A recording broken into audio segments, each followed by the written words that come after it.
Hi, and welcome back to Puff Pass Read. I know I've been out for a while, a good month. There's been a lot going on, and I just needed to take some time off. I had my grandmother, who is 92. She just decided she got an itch to move, and so she moved from Oregon back to California, and it just seemed like she moved here like a thief in the night. She left Oregon like she owed somebody money. And it was really crazy making, to be honest.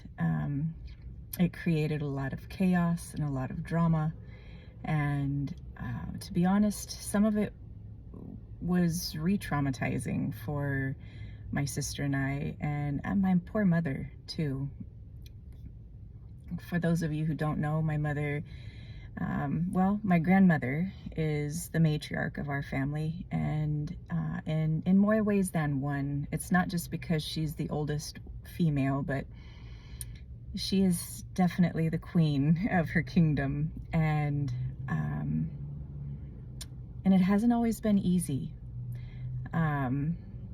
She is a difficult woman. However, me personally, I love her dearly. I have always looked up to her, and but it's really hard still. The older she gets, the more convinced I am that she may be bipolar. It's kind of like all signs point to it. And so there's a lot of irrational thought, and just what she does is also irrational sometimes. And then my sister and I have to deal with the fallout. So that's kind of where we are right now. The dust is finally starting to settle a little bit, but I was really dealing with a lot of anger and resentment and frustration, and those were feelings that I really had to work through, and which is why I haven't been on. Not to mention, I've been back and forth, and I had travel plans before she moved here. So I went to Vegas. I shot an episode in Vegas, then I was home for a little bit, and then I went up to Portland to visit my grandmother, and she talked about moving, but that was as far as it went. Just talk. Little did I know that it was more of a reality, or closer to reality than I realized. After Portland, I spent 2 weeks in the Philippines, and with family. When I came home, they were already here, and they being my grandmother, my mother, my Aunt Mary, my sister, all four of them were here in Modesto. And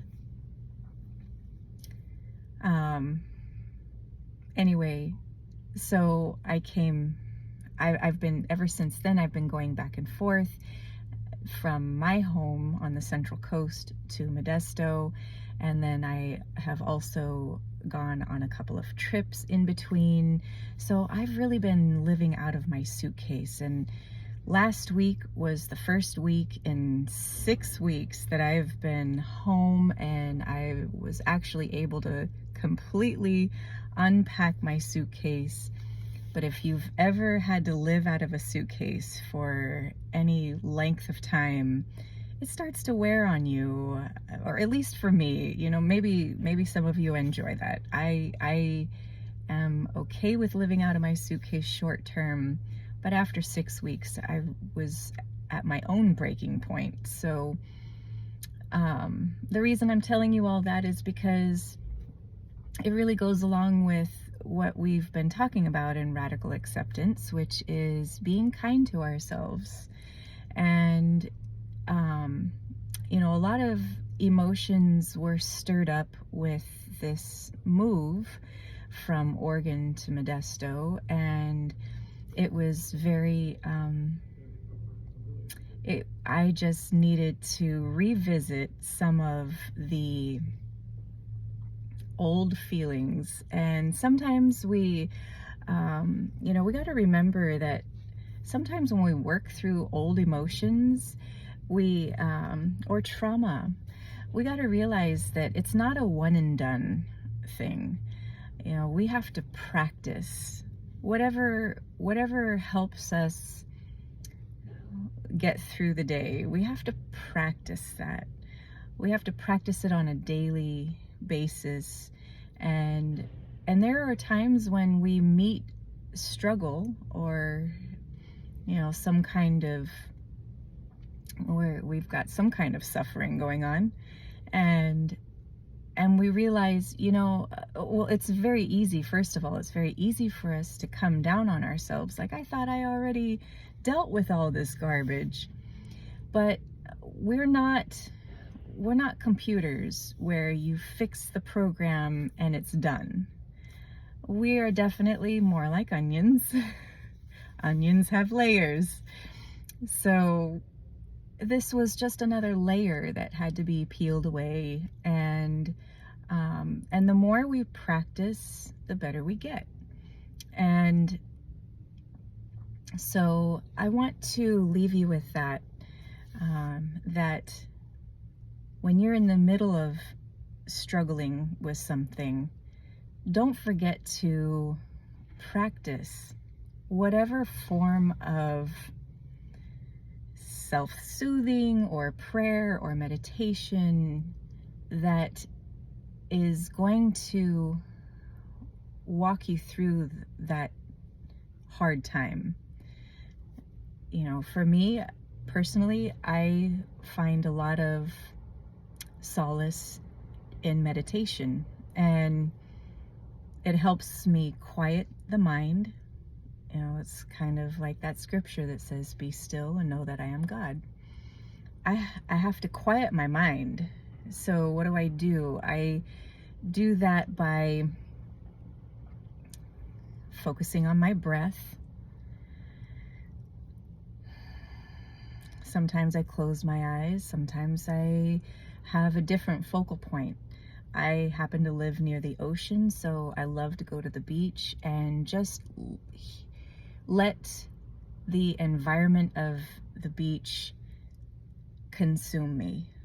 And actually, the noise of the crashing waves and the wind against my skin and the sight of the waves that just come like clockwork over and over and over again, all of these physical sensations help drown out the chatter in my mind, so that I can actually think and I can actually listen.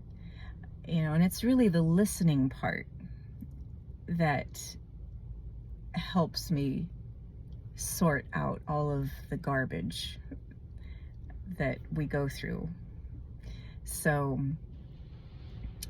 whatever you do, or if you don't have a practice, maybe it's time to think about a practice, something that can help you make it through the hard times.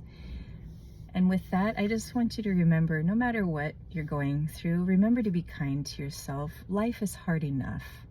We don't need the inner critic making things worse. Until next time, I'll see you later.